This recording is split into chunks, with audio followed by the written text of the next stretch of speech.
Good morning friends, welcome back to my YouTube channel. आज हम बात करते हैं हमारे common preventive measures of all community questions के अंदर। तो सबसे पहला अगर मैं पॉइंट की बात करूं, ये जो आप पॉइंट्स देख पा रहे हो, ये ऐसे पॉइंट्स हैं जिनको आप किसी भी क्वेश्चन के अंदर मेंशन कर सकते हो।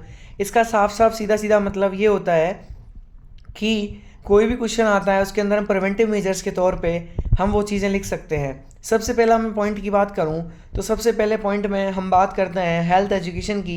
हेल्थ एजुकेशन का मतलब होता है कि हमारी डेली लाइफ एक्टिविटी से लेकर हमारी एक्सरसाइज, फूड हैबिट, हमारी मेडिकेशन से लेकर हमारे लेबोरेटरी टेस्ट तक, हमारे रेगुलर फॉलोअप तक सारी चीज़ें इंक्लूड की जाती हैं इस हेल्थ एजुकेशन के अंदर।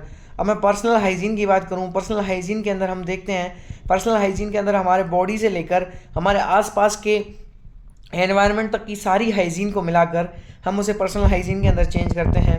अब मैं बात करता हूँ एनवायरमेंटल सैनिटेशन की। एनवायरमेंटल सैनिटेशन का मतलब होता है कि हम जिस एनवायरनमेंट के अंदर रह रहे हैं उस एनवायरनमेंट के आसपास का वातावरण किस तरीके का है, हम उसको किस तरीके से ठीक कर सकते हैं, वो एनवायरमेंटल सैनिटेशन का सबसे बड़ा पॉइंट आता है। अगले पॉइंट में अगर मैं बात करूं तो सेफ वाटर एंड सप्लाई की अगर मैं बात करूं, सेफ वाटर एंड सप्लाई का मतलब होता है कि आसपास पनप रहे जीवों की हम उस चीज़ से निस्तारण करें, उस आसपास हमारे जो वाटर जमा हुआ है उसको सही तरीके से हम डिस्पोज करें ताकि हमें वेक्टर वोन डिजीजेज से छुटकारा मिल सके।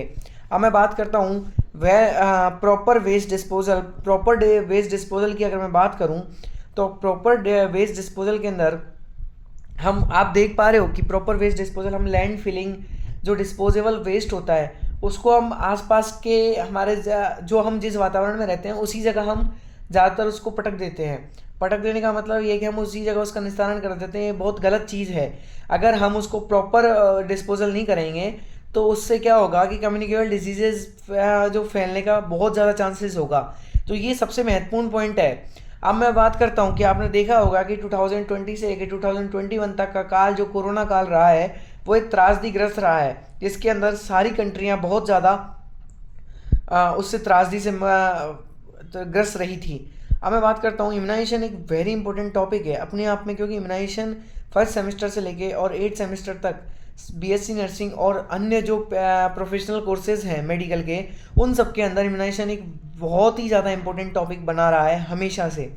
तो इम्यूनाइजेशन आपको बहुत ज़्यादा इम्यूनाइजेशन के अंदर कम्युनिटी के अंदर इम्यूनाइजेशन का बहुत बड़ा रोल है और हर बार एक ना एक क्वेश्चन इम्यूनाइजेशन से ज़रूर ना ज़रूर आता ही है। अब मैं बात करता हूँ न्यूट्रिशन एम्पावरमेंट की।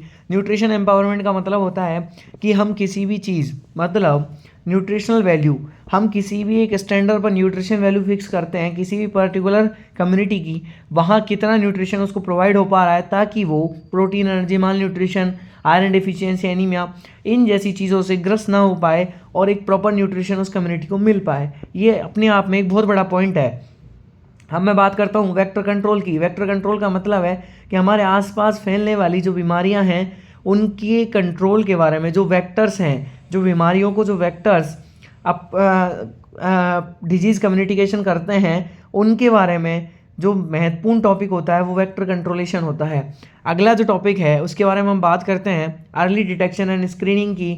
हम पर्टिकुलर डिजीज़ का अर्ली डिटेक्शन करें, उसका लेबोरेटरी इन्वेस्टिगेशन करें, लेबोरेटरी इन्वेस्टिगेशन के बाद उसकी स्क्रीनिंग करें कि इसका टाइम ड्यूरेशन क्या है, इसका विंडो पीरियड क्या है, ये कितनी घातक हो सकती है, उसके बारे में हम पूरी चीज़ें डिटेक्ट करें, उसको बोलते हैं अर्ली डिटेक्शन एंड स्क्रीनिंग। ये अपने आप में एक बहुत महत्वपूर्ण पॉइंट है।